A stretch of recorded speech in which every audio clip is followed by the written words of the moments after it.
Here is your long, emotional, smooth-paced story with a strong hook, Chapter 1 and Chapter 2, no headings, plain paragraphs, and written in a way that holds viewers to the end for a YouTube narration. Okay, everyone at the gala laughed the moment he walked in, his worn-out suit, his shy daughter clutching his hand, and his quiet eyes that tried not to show how much the whispers hurt.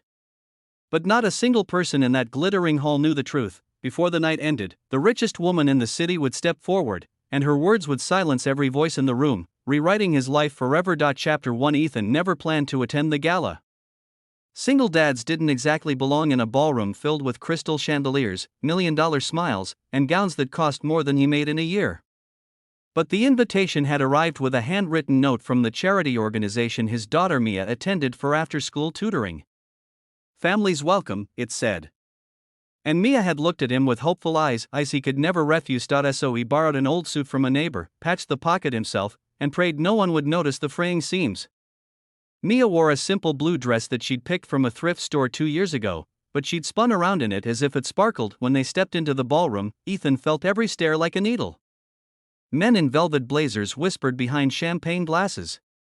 Women wearing diamonds nudged each other and snickered. Someone murmured, not quietly enough, "Who let that in here?" Ethan pretended not to hear. He squeezed Mia's hand and whispered, "Just stay close to me, okay? We're here to enjoy, not to fit in." But Mia looked around, confused. "Daddy, why are they looking at us like that?" He swallowed hard. "Because we're new here." The truth was uglier. They looked at him like he didn't belong. Like poverty was contagious. Across the hall, the hostess of the night, Aurora Sterling, stood on the stage, billionaire heiress, tech genius, and the woman everyone tried to impress. She looked elegant, powerful, untouchable. Ethan made sure not to stare too long. People like her lived in a different universe. Ethan guided Mia to the refreshment table, but even there, he felt eyes following him. 2 men near the chocolate fountain chuckled, speaking just loud enough, "That suit is older than the chandelier. Bet he came for the free meal. And brought his kid? Embarrassing." Ethan's jaw tightened. He turned his face, shielding Mia from the comments. "Pick anything you like," he told her softly. She reached for a cupcake, just one. She was always careful, always considerate. And that broke him a little more. While trying to keep his dignity, Ethan accidentally knocked over a glass tower of water goblets. They crashed loudly, echoing through the hall. Silence followed, sharp, cruel, heavy. Then came the laughter. It rolled through the room like a wave, merciless and cold. People covered their mouths but didn't hide their amusement. Ethan bent down to help staff pick up the pieces, humiliation burning through his skin. Mia knelt beside him, whispering, "Daddy, it's okay," but it wasn't okay. Not for him. Not for her. When Ethan stood up again, he realized the entire ballroom was still staring, and then, from the stage, the billionaire hostess stepped down, heads turned. Murmurs spread. People straightened their posture, instantly nervous, because Aurora Sterling was walking directly toward the man everyone else had just mocked. Ethan's heart pounded. He didn't understand why she was coming. He didn't understand anything at all, but the moment she stopped in front of him, her eyes were soft, not condescending, not pitying, soft, and that terrified him even more. Chapter 2. Isabella knelt down, not before the crowd, not before the cameras, but before Mia, who still held her father's hand tightly. "That's a brave choice," Isabella said, pointing gently at the cupcake. "The blue sprinkles are the best ones." Mia blinked, surprised. "Really?" Isabella smiled warmly. "Absolutely." People around them shifted uncomfortably, their whispers fading. No one expected the most powerful woman in the room to give attention to the man they just laughed at. Isabella then rose to her full height and looked directly at Ethan. "I'm Isabella," she said. "And you are?" He tried to steady his voice. "Ethan. Ethan Cole." "Well, Ethan," she said loud enough for the room to hear, "thank you." He froze.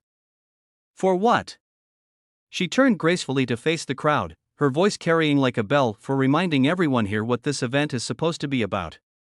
Community. Support. Humanity. And most importantly, respect."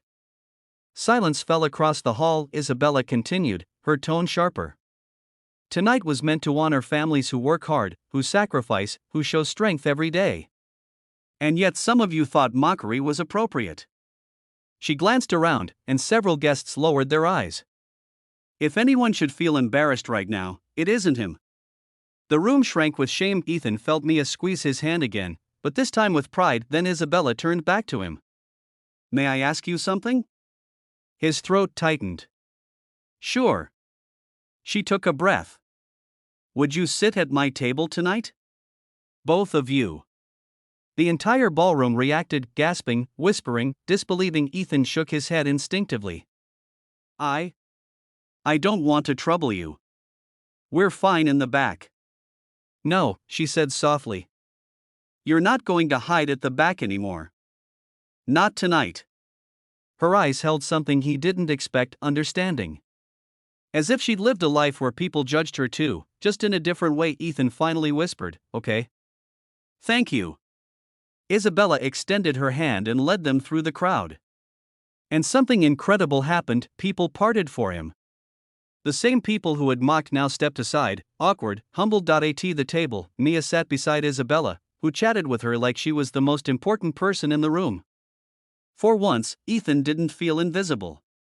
He felt seen, respected, and when Isabella took the stage again later, her speech ended with a line that made Ethan look up sharply. Greatness isn't measured by wealth or status, she said, her eyes finding his across the room. But by kindness, humility, and the courage to show up, even when you feel small. By the end of the night, people approached Ethan to apologize. Others thanked him for coming. A few asked about his story, his daughter, his life. He had walked into the gala feeling like a mistake. He walked out believing he belonged. As they left, Isabella met him at the door. Ethan, she said quietly, don't let their voices define you. You stood here tonight with more dignity than anyone else. He nodded slowly. Thank you. For everything. She smiled. I didn't do it for them. I did it because people like you remind me why I built my foundation in the first place. Ethan felt something warm bloom in his chest, something like hope, something like possibility. As he walked Mia to the car, he heard her tiny voice say, Daddy, tonight felt like magic. He smiled. It was.